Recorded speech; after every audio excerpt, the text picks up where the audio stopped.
अस्सलाम वालेकुम जी। आज मेरी फेवरेट चीज़ है ये। मैं गर्मियों में बहुत शौक से ये पॉप्सिकल खाती हूँ, तो ये मैं इसे घर में ही बनाती हूँ। तो आज मैं इसकी रेसिपी आपके साथ शेयर करती हूँ। तो चलें इसकी रेसिपी की तरफ चलते हैं। ठंडी मीठी पॉप्सी बनाने के लिए ये मैंने कैंडी ले ली है। तो ये मुख्तलिफ़ कलर की 3-4 कलर्स की हैं। तो इसको मैं ऐसे काट के तो इसमें से निकाल लूँगी। तकरीबन ये 10-12 मैं इसमें से निकाल लूँगी।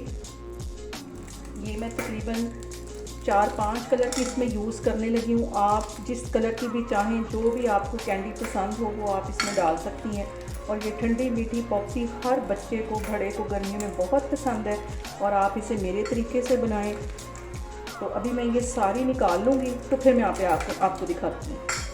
ये आधी कैंडीज़ मैंने इसमें से निकाल ली है और अब इसको मैं क्रश करूँगी। आप चाहें तो इसको वो जिसमें मसाला पीसते हैं उसमें भी कर सकते हैं। इसको बस हल्का सा दरदरा सा तोड़ना है। तो मैं अभी इसे शॉपर में डाल के तो तोड़ने लगी हूँ। आपके सामने मैं दिखाती हूँ। इन कैंडीज़ को शॉपर में डाल लिया और बेलन की मदद से इनको मैं हल्का हल्का चूरा कर लूँगी। इसका यहाँ पे मैंने सारी ही कैंडीज़ को ऐसे हल्का हल्का सा तोड़ लिया, क्योंकि ये जब मैं चास में डालूँगी तो ये मेल्ट हो जाएंगे अच्छी तरह।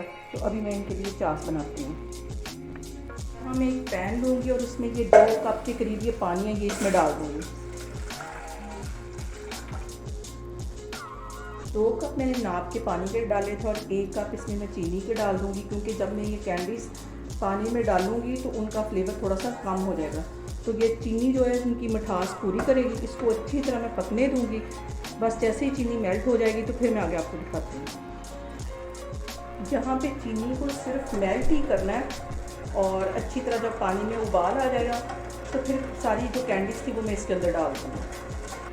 अच्छे से मेल्ट हो गई है और ये जो कैंडीज़ थी वो सारी अब मैं इसके अंदर डाल दूँगी।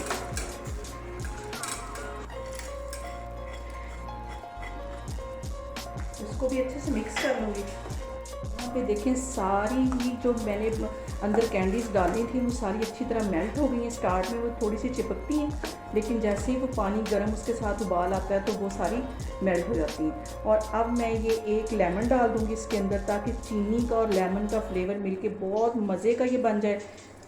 तो 1 लेमन मैं इसके अंदर डाल दूँगी।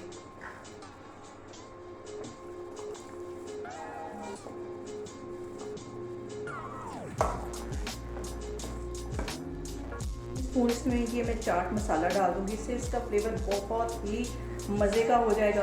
और अब यहाँ मैं चूल्हा बंद करती हूँ। तो ये जब ठंडा हो जाएगा तो फिर इसको मैं मॉल में डालती हूँ। ये देखें ये कितना खूबसूरत कलर है। मैं आपको कैमरा नज़दीक करके दिखाती हूँ कि देखिए कितना खूबसूरत इसका कलर आया है। यहाँ पे ये जो मैंने मिक्सचर बना के रखा हुआ था ये ठंडा हो गया है। और ये आइसक्रीम के जो मोल हैं ये इजीली बाज़ार से मिल जाते हैं। अगर आपके पास ये नहीं है तो आप ग्लास में भी जमा सकते हैं। प्लास्टिक के जो डिस्पोजेबल छोटे छोटे ग्लास आते हैं उसमें भी जमा सकते हैं। तो अभी मैं इसमें इसको डालती हूँ, तो फिर मैं आपको दिखाती हूँ।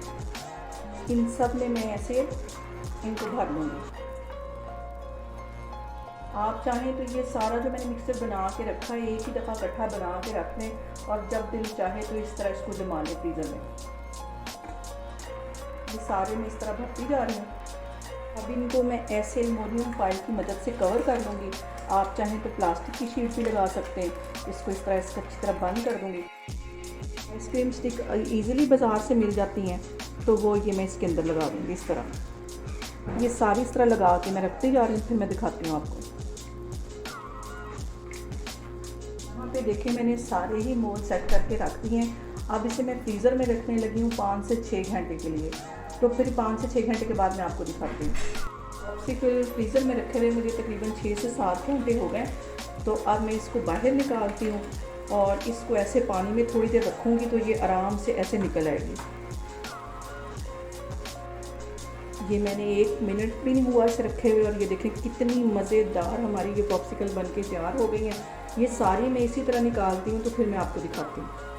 ये जी हमारी सारी ही पॉप्सिकल बन के तैयार होगी। बहुत मज़े की है। घर में आप साफ़ सुथरे तरीके से बनाएं, अपनी फैमिली के साथ इसको एंजॉय करें। इंशाल्लाह ताला मैं एक और वीडियो के साथ आपके सामने आऊँगी। अल्लाह हाफिज़।